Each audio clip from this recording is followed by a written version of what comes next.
ఒకటి ఏంటంటే ఈ దేశాన్ని పట్టి పీడిస్తున్న సమస్య బెట్టింగ్. బెట్టింగ్ యాప్స్ రీసెంట్ గా ఐపీఎల్ అనేది ఈ దేశం మొత్తం కాదు ప్రపంచం మొత్తం చూస్తూ ఉంది. దాదాపుగా క్రికెటర్ మొత్తం జెర్సీలు వేసుకొని బెట్టింగ్ యాప్లకు సంబంధించిన జెర్సీలు వేసుకొని ఆడుతూ ఉన్నారు. ఈ బెట్టింగ్ మాఫియాను వాస్తవానికి ఈ రాష్ట్ర ప్రభుత్వాలకు కానీ కేంద్ర ప్రభుత్వాలు కానీ బెట్టింగ్తో ఎలాంటి ఒక రూపాయి ఆదాయం లేదు. ఎందుకు నడిపిస్తూ ఉన్నారు? ట్యాక్స్ కడతారట కదా. ట్యాక్స్ నామమాత్రం 5 కోట్లు 10 కోట్లు ట్యాక్స్ కడతారు. వేల కోట్ల. సరే, ఇప్పుడు ఈ ఐపీఎల్ వల్ల ఇండియాకి ఏం లాభం? ఏ లాభం లేదు. మొన్న ఉప్పల్లో ఐపీఎల్ జరిగింది.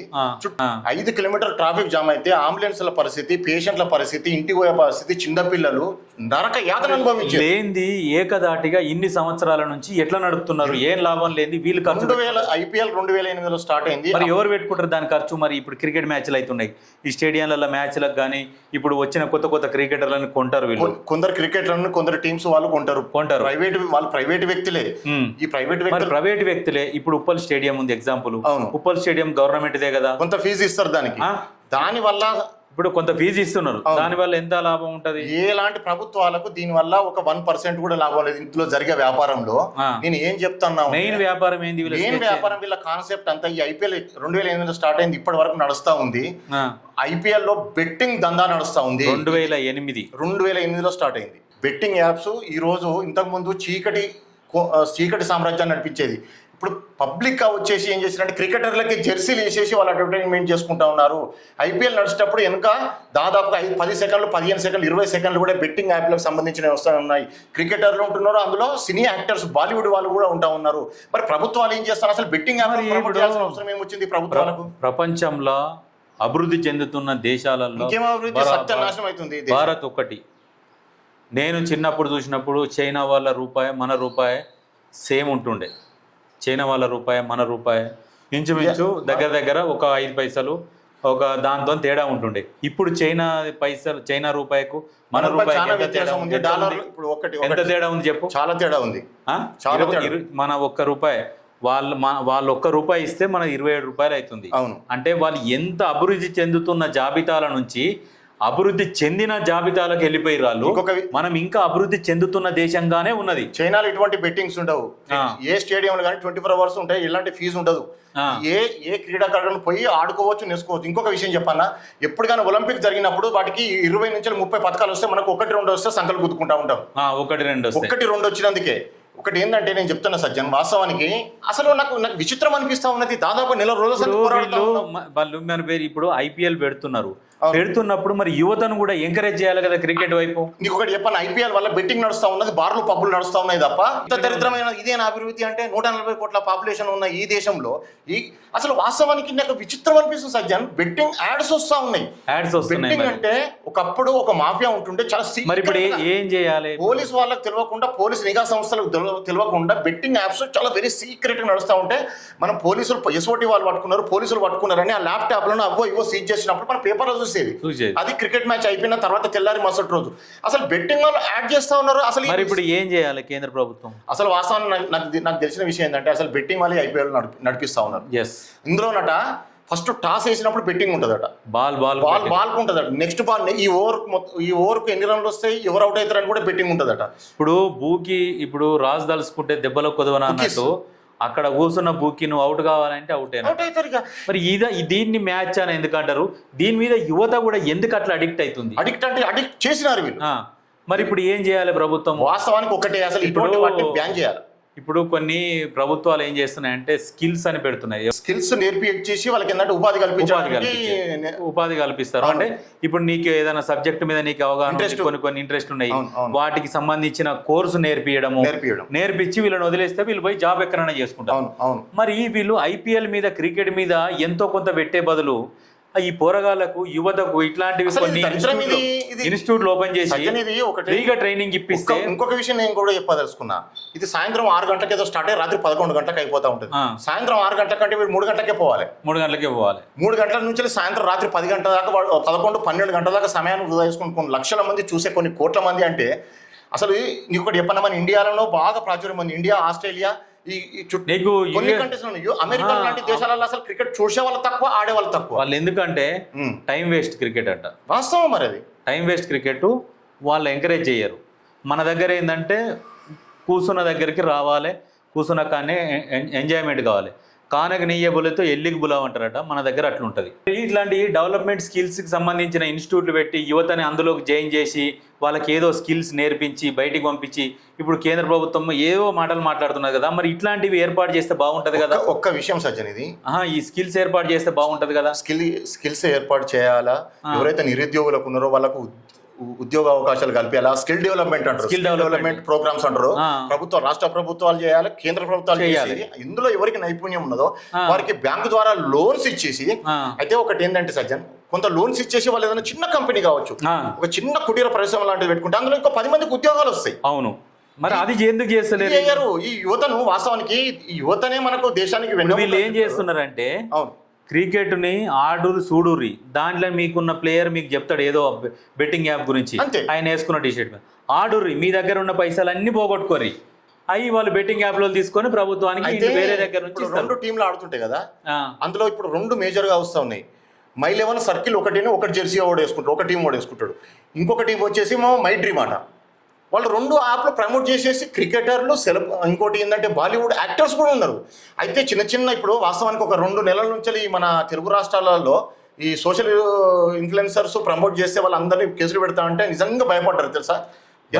కరెక్టే, ఇప్పుడు వీళ్ళు చేస్తే తప్పు కదా. లాస్ట్ కి ఏమైందంటే వీళ్ళు భయపడ్డారు, వీళ్ళని భయపెట్టి ఆపి నెక్స్ట్ ఏంటంటే ఇప్పుడున్న రాష్ట్ర ప్రభుత్వం ఏం చేస్తుంటే, ప్రతి విషయం మాకు తెలవకుండా మేము చేసినాము, ఈ ఒక్కసారి వదిలిపెట్టండి, నెక్స్ట్ చేస్తే మా మీద కేసులు వేయండి, అప్పుడు అరెస్ట్ చేసి జైలుకి పంపండి అని చెప్పేసి చాలా మంది అన్నారు. దాని మీద ప్రభుత్వం ఇంకా ఆలోచిస్తుంది ఏ నిర్ణయం తీసుకోవాలి. ఇంకొకటి సచిన్ ఏంటంటే, ఇప్పుడు వీళ్ళ మీద కేసులు కాదు, వాళ్ళ మీద కూడా కేసులు పెట్టాలి. వాళ్ళ మీద కూడా కేసులు పెట్టాలి అంటే కేసులు పెట్టరు. ఎందుకు పెట్టరు అంటే, ఇప్పుడున్న ఏవైతే కంపెనీలు ఉన్నాయో బెట్టింగ్ యాప్ల కంపెనీలు, దాని ద్వారా పర్ డే 30,000 నుంచి 40,000 కోట్ల ట్రాన్సాక్షన్ నడుస్తుంది. బెట్టింగ్ యాప్ లో ఎవనియో కావు, వాడు వేరే దేశం నుంచి వచ్చి ఇక్కడ నడిపేటోడు కూడా కాదు, ఇక్కడ సంబంధించినోడే పెద్ద తలకాయలు నడిపిస్తున్నాయి కాబట్టి నడిపిస్తున్నాయి కాబట్టి దీని మీద రుబాబుగా స్వచ్ఛందంగా యాడ్స్ వేసుకుంటున్నారు, అన్ని నడుస్తున్నాయి. ఐపీఎల్ నడుస్తుంటే ఇంకా యాడ్స్ వస్తున్నాయి, బెట్టింగ్ యాప్స్ యాడ్స్ వస్తున్నాయి. ఒకప్పుడు నిజంగా ఇంకొక విషయము, ఒకప్పుడు మోడీ పనికిరాని చైనా యాప్లని డిలీట్ చేపియడము ప్లే స్టోర్ నుంచి, ఇవి వాడొద్దు, దీనివల్ల మన డేటా మొత్తం వాళ్ళకి వెళ్ళిపోతుందని చెప్పేసి ఏమేమో స్టోరీలు చెప్పారు. అవును, మరి ఈ కంపెనీలు చైనా బేస్ కంపెనీలే కదా ఇవన్నీ. ఈ రమ్మీ వాళ్ళ రిలేటెడ్ కంపెనీ ఓనర్స్ ఉన్నాయి, ఒకటే దగ్గర ఉన్నాయి వీళ్ళ అడ్రస్లు కూడా. అంతే కదా, ఇప్పుడు మేనేజ్ చేసేటోడు. ఇప్పుడు రమ్మీ 13 కార్డ్స్ రమ్మీ ఆడే వాళ్ళది ఇంతకుముందు ఆ కంపెనీలు, ఈ కంపెనీ బెట్టింగ్ యాప్స్ కంపెనీలు ఒక్కరే ఉన్నాయి, ఒక్కొక్కరి 10 కంపెనీలు ఉన్నాయి. అట్లా అంటే ఎంత పెద్ద వ్యవస్థ నడిపిస్తా ఉన్నారు, ఎంత పెద్ద మాఫియా నడుస్తున్నది. పైకి ఏం చెప్తారంటే, జై శ్రీరామ్, మీరు యువత రావాలి, మనది మనం కాపాడుకోవాలి, ఇవన్నీ ముచ్చట్లు చెప్తారు. మరి యువతను కూడా మీరు కాపాడాలి కదా. యువత దేశం కొరకు కొట్లాడుతుంది, జై శ్రీరామ్ అంటారు, మన దేశాన్ని మనం కాపాడుకోవాలని చెప్తారు, యువతను ఎంతో రెచ్చగొడతారు. కానీ మరి ఆ యువతను కూడా మీరు కాపాడుకోవాలి కదా. కాపాడకుండా మీరు ఇంకా ఖరాబ్ గమ్మని ఎంకరేజ్ చేస్తున్నట్టే ఉంది. ఈ బెట్టింగ్ యాప్లను ఆడిపించి మీరు ఆడుకోరి, ఉన్న డబ్బులు పోగొట్టుకోరి, మీ దగ్గర ఎలాంటి డబ్బులు మీ చేతిలో కనపడదు. మీ డబ్బులు చేతిలో ఉంటే మీరు చెప్పినట్టు వినరు, మీ మొత్తం లాస్ అయిపోతే అప్పుడు ప్రభుత్వం ఏమైనా పథకాల కోసం ఆశపడ్డట్టుగా ఇట్లా ఎదురు చూడాలి. అంతే, మీకు మేము వేస్తుంటాము, మీరు తింటుండాలి. ఆ ఎవరి పైసలు, మీ పైసలు తీసుకొని మళ్ళీ మీకు ఇచ్చే దగ్గరికి మిమ్మల్నే భిక్షం ఎత్తుకునే అవతారం చేస్తారు. అందుకనే ఎవరైనా కానీ, ఏ ప్రభుత్వం ఉన్నా కానీ ఒక్కసారి ఆలోచించాలి. ఎట్లా అంటే ప్రజలు ఆలోచించుకో. ఇప్పుడు ఏంది డెవలప్మెంట్ స్కిల్ డెవలప్మెంట్ పెట్టేసి ఇన్స్టిట్యూట్లు పెట్టి డెవలప్ చేసి వాళ్ళకు ఉపాధి కల్పించేది చేయాలి. కానీ నువ్వు ఉపాధి కల్పించకుండా నీకు క్రికెట్ కోసం స్టేడియం కట్టినాము హంగులతోని, బాక్సులు, ఆ బాక్సులలో కూర్చొని మీరు మందాకుండా క్రికెట్ చూడు, ఇవి అలవాటు చేస్తే సాధారణ పౌరులకు ఇది అవసరమే లేదు. వాస్తవానికి ఇటువంటి ఇల్లీగల్ యాక్టివ్ చేయడం వల్ల సాధారణ ప్రజల నుంచి పైసలు పెద్దోళ్ళ చేతులు పోతే వీళ్ళు అడ్డగోలుగా సంపాదించుకొని దేశాన్ని దాటిపోయే ప్రమాదం కూడా ఉంది. ఇది మొన్న ఒక ఆర్టికల్ కూడా వచ్చింది, చాలా మంది ధనవంతులు దేశాన్ని దాటిపోతా ఉన్నారని. చాలా మంది దాటిపోతున్నారు. దేశం పేదరికంలో ఉండిపోతుంది తప్ప అభివృద్ధి ఎట్లా చెందుతుంది సజ్జన్? ఇది అభివృద్ధి చెందదిగా. ఎప్పుడైతే అక్రమంగా డబ్బు సంపాదించుకొని దేశాన్ని విడిచిపెట్టి వెళ్ళిపోయిన తర్వాత కేంద్రము ఇక్కడ ఉన్న ఇప్పుడు వాళ్ళు అధికారంలో వాళ్ళు ఉన్నారు, ప్రతిపక్షంలో కాంగ్రెస్ ఉన్నది, ఎంతసేపటికి ఒకరినొకరు విమర్శించుకుంటున్నారు. కానీ బీజేపీ నువ్వు చేసి చూపించాలి, నువ్వు ఏం చేస్తలేవు. అక్కడ చేయకుండా ఎంతసేపటికి బురద చల్లడం కాకుండా ఇప్పుడు ఇక్కడ రేషన్ బియ్యం ఇస్తారు, రేషన్ బియ్యం ఇస్తున్నప్పుడు అవి మేమే ఇస్తున్నాం అంటారు. మీరే ఇస్తున్నప్పుడు మరి మిగతా రాష్ట్రాలలో ఎందుకు ఇస్తలేరు? ఇవ్వండి, తప్పేముంది. పేదలకు స్వచ్ఛమైన పేదలకు రేషన్ బియ్యం ఇవ్వండి. మరి మేమే ఇస్తున్నాము, మా ప్రభుత్వమే ఇస్తుంది అని చెప్తారు. ఓకే, మీ ప్రభుత్వమే ఇస్తుంది, మరి వేరే రాష్ట్రంలో ఎందుకు ఇస్తలేదు మీ ప్రభుత్వం? ఇవన్నీ ఎందుకు? మీరే ఇస్తే అయిపోతుంది కదా, మరి మీరే రేషన్ షాపులు పెట్టేసి మీరే ఇస్తే అయిపోతుంది. నిజంగా ఇప్పటి వరకు కేంద్రం నుంచి ప్రజలు డైరెక్ట్గా ఏది కూడా లబ్ధి పొందుతలేరు, ఇది వాస్తవం. కేంద్రం నుంచి ఏం లబ్ధి పొందుతున్నారు? ఏమైనా లబ్ధి పొందుతుర్రా? ఎంతసేపటికి ఇప్పుడు మొన్న గ్యాస్ రేటు మళ్ళీ ఒక 50 రూపాయలు పెంచి. ఒక విషయం సజ్జన, ఒక విషయం చెప్తున్నా. వాస్తవానికి ఈ దేశంలో ఉన్న ఉద్యోగాలు ఎన్ని, ప్రైవేటు ఉద్యోగాలు ఎన్ని, అసలు ఉద్యోగాలు చేసే వాళ్ళంతా నిరుద్యోగులు నిరుద్యోగులు ఎంతమంది ఉన్నారు, వాళ్ళని ఏ విధంగా ఆదుకోవాలో, వాళ్ళతోని నిజంగా వాళ్ళకి ఎట్లా ఉపాధి అవకాశాలు కల్పించాలి, ఇండస్ట్రియల్ పరంగా లేకపోతే ఏ పర్పస్లో వాళ్ళకి ఉద్యోగ అవకాశాలు కల్పిస్తే ఈ దేశం బాగుపడుతుందని ఆలోచించాలి తప్ప ఈ చెత్త ఐపీఎల్ను, ఈ చెత్త బెట్టింగ్ యాప్లను అసలు కళ్ళకు కనబడతలేవా? గూగుల్లో ఓపెన్ చేస్తా కనబడతా ఉన్నాయి. అసలు నిఘా వ్యవస్థలు ఏం చేస్తున్నాయి? రాష్ట్ర ప్రభుత్వాలు నోరు మొత్తుకుంటా ఉన్నాం. 2 నుంచి 3 నెలల పాటు ఈ కేంద్ర ప్రభుత్వాలు ఏం చేస్తా ఉన్నాయి? వీళ్ళని వాళ్ళని విమర్శిస్తా తీసుకుపోయి లోపటేసుడు తెలుసు, కానీ ఈ యాప్లను బ్యాన్ చేయమని చెప్తా ఉన్నాం.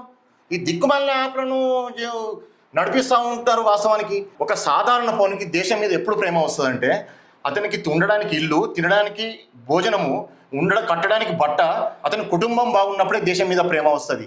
నిజంగా ఒక వ్యక్తికి సాధారణంగా ఒక ఫుట్పాత్ మీద నిద్రించేటప్పుడు అతనికి ఆకలి 2-3 రోజులు ఆకలికి నిజంగా బాధపడ్డప్పుడు, కట్టుకోవడానికి బట్ట లేనప్పుడు, ఉండడానికి ఇల్లు లేనప్పుడు అతను బతకడానికి ఆలోచిస్తాడు తప్ప దేశం మీద ప్రేమ ఎట్లా వస్తుంది ఆయనకు? ఈ దేశంలో సంపద మొత్తం 10% మంది దగ్గరనే ఉంది. 90% మంది పేదవాళ్ళు అవుతున్నారు, ధనికులు అవుతా ఉన్నారు. వాస్తవానికి ఉన్న డబ్బును కూడా విదేశాలకు తరలించేసి విదేశాల్లో సెటిల్ కావడానికి ప్రయత్నం చేస్తూ ఉన్నారు. ఇటువంటి చెత్త యాప్లను ప్రమోట్ చేయకుండా, యువతను నాశనం చేయకుండా నిజంగా ఈ ప్రభుత్వాలు కూడా కట్టడి చేయాల్సిన అవసరం ఎంతైనా ఉంది సజ్జన్. నిజంగా ఈ రోహింగ్యాలు కూడా సజ్జన్ గత కొన్ని సంవత్సరాల నుంచి కూడా మన భారతదేశాన్ని పట్టిపీడిస్తున్న సమస్యలు కూడా ఈ రోహింగ్యాల సమస్య. వెస్ట్ బెంగాల్లో వస్తున్నారు, ఇప్పుడు నాగాలాండ్, మణిపూర్, మిజోరాం, ఈ చుట్టుపక్కల ఉన్న తక్కువ జనాభా ఉన్న రాష్ట్రాల్లో రోహింగ్యాలు స్థిరపడి ఉన్న మన దేశంలో ఉన్న హిందువులను కూడా ఇబ్బంది పెడతా ఉన్నారు. మన ఇండియన్స్ కూడా ఇబ్బంది పెడతా ఉన్నారు. ఖచ్చితంగా కేంద్ర ప్రభుత్వాలు అక్కడ ఉన్న రాష్ట్ర ప్రభుత్వాలు కూడా నిజంగా ఖచ్చితంగా వీటిపై చర్యలు తీసుకొని ఈ దేశాన్ని ఇప్పుడు అక్కడ ఉన్నది మమతా బెనర్జీ, దీదీ ఏం చేస్తుంది? దీదీ అట్లాంటి చర్యలు ఏం తీసుకోదు. దీదీకి ఏంటంటే ఓట్లు కావాలి, ఎంతసేపటికి దీదీ రూలింగ్లో ఉండాలి.